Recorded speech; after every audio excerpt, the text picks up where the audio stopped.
अस्सलाम वालेकुम। आप देख रहे हैं अजमल जामी ऑफिशियल। आज बुध है 22 अप्रैल 2026। जब बल्ला सुबह खुसूसी व्लॉग के साथ आपको खुशामदीद कहते हैं। 4:50 मंगल और बुध की दरमियानी शब सुबह सवेरे फजर के वक्त, ये वो वक्त था जब ट्रंप की जानिब से ऐलान करदा 2 हफ्ते की सीज फायर ने ख़त्म होना था। लेकिन फिर क्या हुआ? फिर 1:15 के आसपास को 3-4 घंटे पहले, इस डेडलाइन से 3 या सवा 3 घंटे पहले, ट्रंप सरकार ने खुद ट्रुथ सोशल पर एक पोस्ट करके बताया दुनिया को कि वो सीज फायर को एक्सटेंड कर रहे हैं। हमला करने की बजाय, जंग शुरू करने की बजाय, अमेरिका ने ईरान के साथ सीज फायर को, जंग बंदी को, उसमें मजीद तोसी कर दी है। और ये तोसी कब तक होगी, इसकी मुद्दत का तयन भी नहीं किया। ये गैर मुअय्यना मुद्दत मुझे मालूम होती है। उनके अपने अल्फाज में क्या लिखा है वो भी बताता हूँ। सीज फायर पर ट्रंप क्यों मजबूर हुए, ये एक अहम खबर है। ट्रंप ने क्या मजीद मोहलत ली है, मजीद मोहलत लेने पर वो मजबूर हुए हैं, या कहानी कुछ और है। ईरान ने फौरी तौर पर जब ट्रंप ने ये ऐलान किया तो बाखिर गालिबाफ साहब और इनके पार्लिमान के एक और बड़े अहम रुकन हैं, उनकी जो स्टेटमेंट्स हैं वो कुछ और बता रही हैं। वो इस पेशकश को मुस्तरद कर रहे हैं। लेकिन असल शख्स, असल फैसला साज, जिसके ऊपर अमेरिका और पूरी दुनिया की नज़रें हैं, जो आज की सबसे अहम खबर है जो मैं आपसे डिस्कस करने जा रहा हूँ, वो हैं जनाब मुश्तबा खामनाई। कि अमेरिका को, सालिसीन को, मशरक़ वस्ता के ममालिक को इस बारे में क्या उम्मीद है, ये असल ख़बर है जिसकी वजह से ट्रंप ने सीज़ फायर में जो एक्सटेंशन की उसमें मुद्दत का तयन नहीं किया और ईरानी हुकूमत को कैसे मुखातिब किया, उसमें बारीक नुक्ता है। ये वैंस ने आना नहीं आना, ईरान आ रहा है नहीं आ रहा, ये रात की सिर्फ यही चर्चा होती रही। इसमें मुकामी सहाफ़ी भी, इंटरनेशनल सहाफ़ी भी, सब बस पंजाबी में कहते हैं टेवे ला रहे सन। हमने अलबत्ता को 12:59 पर इस ऐलान से कुछ देर पहले एक ख़ास ख्याल का इजहार किया था कि क्या ये नहीं हो सकता कि सीज़ फायर में तोसी हो जाए और मुज़ाकरात वीकेंड पे हफ्ते इतवार को जा निकलें। तो वो उसके पीछे माखज़ था एक ख़बर और एक सहाफ़ी, उसकी कहानी भी बयान करूँगा। पाकिस्तानी वज़ीर-ए-आज़म ने भी शुक्रिया अदा किया, उन्होंने क्या लिखा वो भी डिस्कशन में लेके आऊँगा। आएँ सबसे पहले ज़िक्र करते हैं ये हुआ क्या है और काहे को हुआ है। होता यूँ है कि 1:15 के आसपास मौसूफ़ आ जाते हैं अपने रवायती अंदाज़ में ट्रुथ सोशल के ऊपर, और वो कहते हैं कि ईरान पर जो हमारा मुजव्वज़ा हमला था, तर्जुमा जो मैंने किया, वो फ़िलहाल के लिए हम मौख़र कर रहे हैं और पाकिस्तान की दरख्वास्त पर ईरान के ख़िलाफ़ कार्रवाई रोकने का फ़ैसला किया गया है। उसमें उन्होंने फ़ील्ड मार्शल आसिम मुनीर और प्राइम मिनिस्टर शहबाज शरीफ का जिक्र किया कि उनकी दरख्वास्त पर जंगी कार्रवाई जो थी अमेरिका की प्लान्ड, वो हमने रोकी है। ईरान की हुकूमत इस वक्त अंदरूनी तौर पर शदीद तकसीम का शिकार है। ईरान को मुत्तहिदा तौर पर तजवीज़ पेश करने तक की मोहलत दी जाती है। अमरीकी फ़ौज अलबत्ता अलर्ट रहेगी, नाकाबंदी, नेवल ब्लॉकेड आबना हुर्मुज़ का जारी रखेंगे, ये उसने ऐलान किया। हालांकि ईरान की बुनियादी शर्त ये थी कि नेवल ब्लॉकेड ख़त्म किया जाए। अब ईरान आगे से जो जवाब दे रहा है ना, वो नेवल ब्लॉकेड को फ़ौजी तौर पर ख़त्म करने की प्लानिंग कर रहे हैं कि लाजिम हो चुकी है हम पे कार्रवाई। दहशतगर्द, डाकू, बदमाश और पता नहीं किन किन अलकाबात से याद किया, किसने कैसे, जानने के लिए ज़रा मेरे साथ रहिए थोड़ी देर सुबह सवेरे। वो कहते हैं ईरान की जानिब से वाज़े तजवीज़ आने तक जंग बंदी में तोसी कर दी गई है। ईरान की क़यादत से तजवीज़ मौसूल होने के बाद मुज़ाकरात का हतमी फ़ैसला होगा। अब वो चाहता ये है कि जी मैंने कर दी है एक्सटेंशन सीज़ फायर में, रिक्वेस्ट की है प्राइम मिनिस्टर ऑफ पाकिस्तान और फील्ड मार्शल ने, इसलिए मैं इसको एक्सटेंड कर रहा हूँ। अब आप अपना ना फाइनल प्रपोजल दें, उसके बाद डायलॉग करें, फिर बात होगी। मैं इनकी जो ज़ुबानो बयान थी ट्रंप की, क्योंकि वो बड़ी दिलचस्प होती है, मानी खेज़ होती है, उसमें वो कहता है until an Iranian proposal is submitted and discussions are concluded, कि उस वक्त तक सीज़ फायर जारी रहेगी जब तक ईरानियन प्रपोजल आ नहीं जाता और फिर डिस्कशन कंक्लूड नहीं हो जाती, मुज़ाकरात किसी नतीजे पर नहीं पहुंच जाते, तब तक सीज़ फायर जारी रहेगी। अब ये तो बड़ी शानदार पेशकश है, लेकिन इसके पीछे बारीक मुहर्रकात हैं जनाब अली, वो भी आपकी खिदमत पेश करता हूँ। वो फिर आ जाते हैं ईरान का रद्द अमल भी और प्राइम मिनिस्टर पाकिस्तान का भी, रुकन है पार्लिमान के महमूद नबीवान, उनका बयान बड़ा अहम है। वो कहते हैं अब अमेरिका से मुज़ाकरात गैर माकूल हैं, अब मुकम्मल तौर पर नुकसानदेह और गैर माकूल ये अमल होगा, क्योंकि गद्दार, ऐसी ऐसी ज़ुबान इस्तेमाल की पढ़ने से ताल्लुक़ रखती है, गद्दार, बदकिरदार, डाकू और दहशतगर्द अमरीकी हुकूमत की असलियत को बेनकाब कर दिया है हमने, ईरानी अवाम ने। खुदा के फजल से हुकूमत और अवाम मैदान जंग में ईरान के दिफा में डटे हुए हैं और मुजरम दुश्मन को रुसवा करके दम लेंगे। ये तो वहाँ से आई रद्द अमल। پھر جو باقر غالباف صاحب جو لیڈ کر رہے تھے، اسپیکر ہیں پارلیمان کے، انہوں نے کہا کہ ہارنے والا فریق جو ہے وہ شرائط کا حکم نہیں دے سکتا۔ ٹرمپ کی جانب سے جنگ بندی کی کوئی اہمیت اس وقت نہیں ہے۔ ناکہ بندی جو نیول بلاکٹ کیا ہے اس کا تسلسل بمباری سے مختلف نہیں۔ بمباری کریں اور ناکہ بندی کریں، یہ ایک برابر انہوں نے قرار دی۔ اس کا فوجی رد عمل اب ہونا چاہیے۔ پہلی بار ایران نے اس بات کا فیصلہ کیا، یہ اعلان کر رہا ہے کہ ایران اس نیول بلاکٹ کو، اس جارحیت کا جواب دے گا۔ آگے وہ کہتے ہیں کہ جنگ بندی کے اعلان کو ہم مسترد کرتے ہیں۔ یہ ایک چال ہو سکتی ہے ٹرمپ کی تاکہ اچانک حملے کے لیے وقت حاصل کیا جا سکے، اس لیے ایران کو خود پیش قدمی کرتے ہوئے صورتحال کا کنٹرول سنبھالنا ہوگا۔ اب وقت آ گیا ہے کہ ایران پہل کرے۔ This is very meaningful, significant کہ ٹرمپ نے سیز فائر تو ایکسٹینڈ کر دی لیکن نیول بلاکٹ ختم نہیں کیا جو ان کا بنیادی مطالبہ تھا۔ اسی وجہ سے ایران مذاکرات میں نہیں آ رہا تھا، اسی وجہ سے منگل بدھ جمعرات کی کہانیاں کھٹائی میں پڑی، اور اب جب اس نے ایکسٹینشن کی تو 7 نیول بلاکٹ بھی جاری رکھنے کا اعلان کیا اور کہا کیا پرپوزل دیں، تب تک یہ جاری رہے گی سیز فائر۔ لیکن ایران نے آگے جو جواب دیا وہ بڑی اہمیت کا حامل ہے، بہت ہی دورس اثرات کا حامل ہے، کیونکہ ایران کی جو فوج ہے وہ کہہ رہی ہے کہ ایرانی فوج بار بار دھمکیوں کے پیش نظر جو پہلے سے ہم نے اہداف طے کر رکھے ہیں ان پر طاقتور حملے کی ہم وارننگ دے رہے ہیں، چاہے وہ سعودی عرب کے مشرق وسطیٰ کے مسلم ممالک ہوں بشمول سعودی عرب، یو اے ای اور دیگر، چاہے وہ اسٹریٹ آف ہارمز کے بعد آبنۂ مندب کی بات ہو، وہاں جو انہوں نے گراف جاری کیا تھا کہ ان جگہوں کو نشانہ بنائیں گے تاکہ پوری دنیا کی 35 سے 40% تیل کی سپلائی متاثر ہو، یہ اس کی جانب اشارہ ہے۔ ایرانی فوج جو بیان جاری کر رہی ہے، تسنیم اور مہر ان ایجنسیاں جو ہیں ارنا، ان کو اگر آپ دیکھیں تو وہاں پہ یہ ڈیٹیل چھپی ہوئی ہیں۔ لیکن میں دیکھا تھا پریس ٹی وی کو، اس نے بڑا اس ساری صورتحال میں جس طرح سے ٹرمپ ناقابل یقین رہے، وہیں ایرانینز کی جو حصے مزاح تھی اس قدر بربریت کے باوجود وہ بھی لاجواب ہے۔ پریس ٹی وی نے لکھا despite Iran not sending delegation to Islamabad despite earlier reports that Trump would not extend ceasefire, Trump extended ceasefire. اس کے باوجود کہ ہم نے نہیں آنا تھا کیونکہ نیول بلاکٹ تھا، اس کے باوجود کہ ٹرمپ تو کہہ رہا تھا میں نے سیز فائر میں ایکسٹینشن نہیں کرنی، ٹرمپ نے سیز فائر میں ایکسٹینشن کر دی۔ یہ اصل میں تو ساتھ ہی موجی ڈالنا چاہیے تھا مسکراتا ہوا، بے ایمان قسم کا، لیکن انہوں نے ٹرولنگ کی ہے یہاں پہ یہ بیان داغنے کے بعد۔ اب یہ جو غدار کون، ڈاکو کون، دہشت گرد کون، بڑے خوفناک جملے ہیں جو انہوں نے، یہ ان کے اعتماد کا منہ بولتا ثبوت ہے کہ وہ، اب دیکھیے ذہن میں ایک بات رکھیے، یہ دوسری بار ایسا ہوا ہے کہ سیز فائر کرنی پڑی۔ پہلے بھی اس نے کہا میں سیز فائر نہیں کروں گا، سیز فائر کی، اب بھی کہا میں سیز فائر نہیں کروں گا، سیز فائر میں مزید اضافہ کیا، اور ایک دفعہ پھر مذاکرات کے لیے ایک مہلت لی ہے۔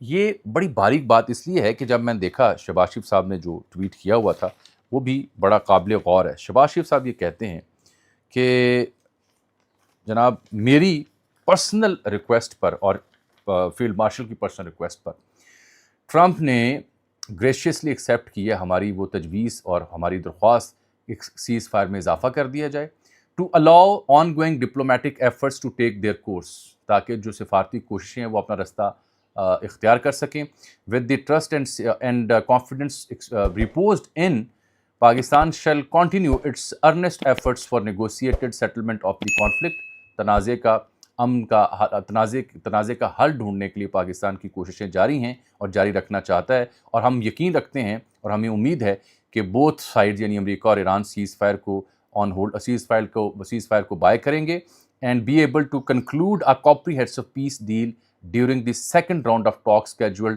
At Islamabad for a permanent end to this conflict. ایک مستقل حل کے لیے، اس تصفیے کے لیے مجھے امید ہے کہ جو دوسرا راؤنڈ ہے اسلام آباد کا اس میں یہ دونوں شریک ہوں گے، لیکن وہ راؤنڈ کب ہوگا اس کا ذکر انہوں نے نہیں کیا، لیکن اسلام آباد ہی وہ جگہ ہوگی۔ اس میں انہوں نے حسب معمول ٹرمپ کو بھی ٹیگ کیا، جے ڈی وینس کو بھی ٹیگ کیا، مارکو روبیو وزیر خارجہ کو بھی ٹیگ کیا، اسٹیو وٹکاف مشرق وسطیٰ کا نمائندہ اسے بھی ٹیگ کیا، مسعود صاحب جو صدر ہیں ایران کے انہیں، اور عباس عراقچی صاحب وزیر خارجہ اور اسپیکر غالباف صاحب ان کو بھی ٹیگ کیا۔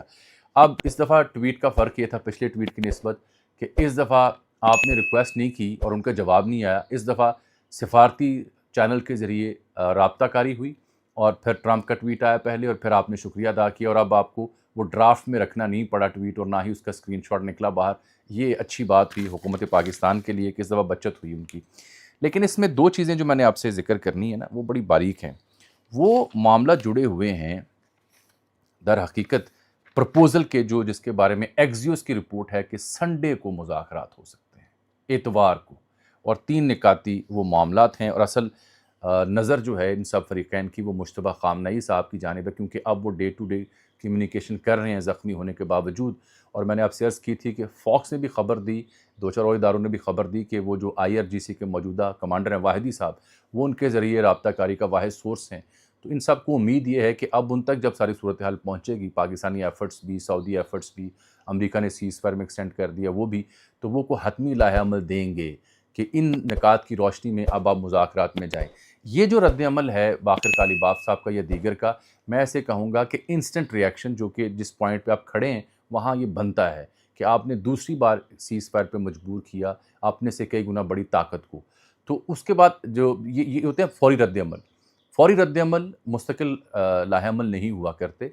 क़यादत बैठेगी, सुप्रीम नेशनल सिक्योरिटी काउंसिल बैठेगी, मुश्तबा ख़ामनई साहब तक बात जाएगी, तो वो ज़ाहिरी बात है इसके कुछ मुख्तलिफ़ तजवीज़ देंगे जिसमें मुतालबात हो सकते हैं कि नेवल ब्लॉकेट पहले ख़त्म किया जाए। पैरेलल आपको ये भी बता दूँ आज के जुमेरात को, कल यानी, इसराइल और लेबनान के बीच भी जो सीज़ फायर हुआ, जो कि कागज़ों में ही है, बर्बरियत तो वहाँ भी जारी है, उसमें बाकायदा मुज़ाकरात का आगाज़ भी हो रहा है जिसमें मार्को रूबियो भी बैठेगा और वो भी ईरान की डिमांड थी। ये बात आप ज़हन में ज़रूर रखिएगा। अब आ जाते हैं इसके ये मुद्दा डिस्कस करने के लिए कि क्या ईरान नेवल ब्लॉकेट ख़त्म करने के लिए फ़ौजी कार्रवाई करेगा। मेरा ख़्याल है ये भी पब्लिक पॉस्चरिंग है, अपनी अपनी आवाम के सामने अपना अपना जो तहक्कुम है और अपनी जो कबूलियत है बावजूद वो बरकरार रखने के लिए। यहाँ मसला ट्रंप के लिए ज़रूरी हुआ पड़ा है, जो उसने इसको एक्सटेंड किया उससे साबित ये होता है कि मज़ीद उसने मोहलत ली है, नहीं चाहता कि वो जंग शुरू करे, क्योंकि जंग का ख़ात्मा उसके लिए बहुत ज़रूरी हुआ पड़ा है कई वजूहात की बुनियाद पे जो हम बार बार वीलॉग में डिस्कस कर चुके हैं।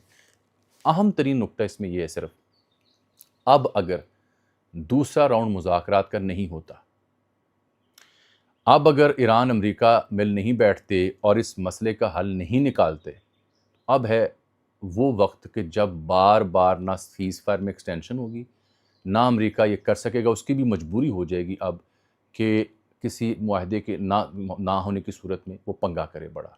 ईरान की भी मजबूरी हो जाएगी कि किसी मुआहदे तक अगर वो नहीं पहुंचता तो रद्द-ए-अमल में नेवल ब्लॉकेट के ख़ात्मे के लिए कोशिश करे, इस इलाके को चोक करे, जो 4 अहदाफ उसने बताए हैं। अब अमन मुआहदा वाहिद हल है, कॉन्फ्लिक्ट को बैठ के हल करना वाहिद हल है। अब ये मजाक बनता जा रहा है ट्रंप की, जो सुबह कुछ और, दोपहर कुछ और, शाम कुछ और, उसकी वजह से गैर मुस्तकिल मिजाजी की भींट चढ़ रहा है ये संजीदा मसला जिसने लाखों करोड़ों लोगों को मुतासिर कर रखा है। अब यहाँ से राह फरार मुमकिन नहीं होगी। जहाँ तक सूरत हाल ये ले आई हैं दुनिया की कुव्वतें नाम नहाद, वहाँ से अब फरार मुमकिन नहीं है। वहाँ या मुझे अब इसकी नाकामी की सूरत में एक ऐसी जंग नज़र आ रही है जो पूरी दुनिया को तबाही में ले लेगी, या फिर एक पुरअमन हल होगा। इसमें दाद ज़रूर दीजिए पाकिस्तानी किरदार को, चाहे तारड़ साहब ने पहले ट्वीट किया हो, ना किया हो, हालात वाक़या से आगाह किया हो, वो भी पोस्चरिंग थी। असल बात यह है कि पाकिस्तान और पाकिस्तान की क़यादत आखिरी लम्हे तक कोशिश करी थी कि सीज़ फायर में इजाफ़ा हो, जंग ना हो। ये असल बात है, माननी पड़ेगी। ट्रंप की मजबूरी हो ये और बात है, वो तो दिन रात कहता था मैं हमला करने को तैयार हूँ। मैं आपको एक बात बताऊँ, इन्होंने आज जब ये पाकिस्तानी अस्करी हुकाम की कोशिशें जारी थी तो ट्रंप ने एक मीटिंग कन्वीन की। उस मीटिंग में कई एक अहम लोग मौजूद थे, जिसमें ये JD वैंस भी था और दीगर लोग भी थे। उस मीटिंग में इन्होंने रात गए, जो यानी हमारे यहाँ रात गई थी, वहाँ दोपहर थी, उसमें कोर नेशनल सिक्योरिटी टीम की मीटिंग इसने बुलाई थी, discuss path forward on Iran के मामले में आगे क्या करना है। इस बीच में पाकिस्तान की अस्करी और सियासी क़यादत का पैगाम या रिक्वेस्ट जा चुकी थी, राब्ताकारी हो चुकी थी, और उससे पहले ट्रंप कह चुका था CNBC के प्रोग्राम में कि मैंने सीज़ फायर में एक्सटेंशन नहीं करनी। फिर इसने उसके बाद ये मीटिंग बुलाई। मीटिंग बुलाने के बाद इसने पाकिस्तान की रिक्वेस्ट के ऊपर बात की और फिर ये फ़ैसला किया कि सीज़ फायर में एक्सटेंशन करनी है। उसमें जनरल डैन केन भी था, वो chairman joint chief of staff CENTCOM का, और Marco Rubio, JD Vance. Tulsi Gabbard वहाँ नहीं थी, जो डायरेक्टर नेशनल इंटेलिजेंस है, जिसके ऊपर कई एतराज़ात हो रहे हैं, वो मौजूद नहीं थी। उसके बाद इसने फिर ये ऐलान किया जो मैंने आपकी खिदमत में अर्ज़ किया। अब हिकमत की बात यह है कि ईरान ने अपना मेटल प्रूफ किया है, ईरान ने अपनी रेजिलियंस प्रूफ की है, ईरानी अवाम ने अपनी वाबस्तगी अपनी सरज़मीन, अपनी हुकूमत के साथ वो साबित की है। अब अगर ये विंडो खुल रही है तो उसमें बिल्कुल अपने मुतालबात पे आप कायम रहें, लेकिन मेरा ख़्याल है मुज़ाकरात के अमल में शरीक होना चाहिए। क्योंकि अब जितने भी पीस मेकर्स या सालिस हैं या जितनी भी कोशिशें हैं, वो एग्ज़ॉस्ट हो जाएंगी बसूरत दीगर। अगर किसी एक फ़रीक ने किसी एक नुक्ते पर हठधर्मी का मुज़ाहरा किया तो ये एफ़र्ट्स बेसूद साबित हो सकती हैं। तो मौका है कि इसको बहुत बड़ी अपॉर्चुनिटी के तौर पर लिया जाए, क्योंकि फैक्ट यही है कि आपने उसे मजबूर किया है सीज़फायर में इजाफ़े के लिए। फैक्ट यही है कि उसने कहा कि मैं ईरान के प्रपोज़ल का इंतज़ार कर रहा हूँ। तो अब आप प्रपोज़ल बनाएँ, उसको बताएँ क्या मुतालिबात हैं, उस पे मिल बैठें। और ख़ित्ते की तो पूरी कुव्वतें चाहती हैं कि आप एक इस मसले का हल निकालें। उसके साथ लेबनान के इशू को टेक अप करें, जो आपके टेक अप करने की वजह से वहाँ पे मुज़ाकरात शुरू हुए। ये ईरान था जो पीछे खड़ा था, वरना लेबनान का कोई वाली वारिस नहीं था। बेसर व सामान थे वो लोग। वहाँ भी 15-20 लाख लोग बेघर हो चुके हैं। तो मेरा ज़ाती ख़्याल ये है कि इट्स गोल्डन अपॉर्चुनिटी, इसको ज़ाया नहीं करना चाहिए। रेज़िलियंस अपनी जगह। और मुझे ये उम्मीद है कि आज जब दिन में आप शाम तक मुख्तलिफ़ ख़बरें ईरानी सोर्सेस से सुनेंगे, तो पब्लिक पोस्चरिंग अपनी जगह होती रहेगी, लेकिन हिकमत पर मबनी मुझे को बयानियाँ आने की उम्मीद है। इतवार में जो प्रपोज़ल है, इतवार को अगर मुज़ाकरात शुरू होते हैं, उसमें यूरेनियम के हवाले से, 20 अरब डॉलर के हवाले से और किसी तीसरे मुल्क को कुछ यूरेनियम देने की कहानी भी है। और कुछ यूरेनियम ईरान इस्तेमाल करेगा साइंटिफिक पर्पस के लिए, साइंटिफिक आइसोटॉप्स के लिए। ये प्रपोज़ल भी छपे हुए हैं, एक्सियोस के ऊपर बराक रेवत ने डाला हुआ है। और ये तब डाला जब ये नज़र आ रहा था कि कोई जंग बंदी नहीं होनी और जंग शुरू हो जाएगी। उम्मीद करें, खुशगुमानी रखें, क्योंकि जंग मसले का हल नहीं है, नॉट एट ऑल। अस्सलाम वालेकुम।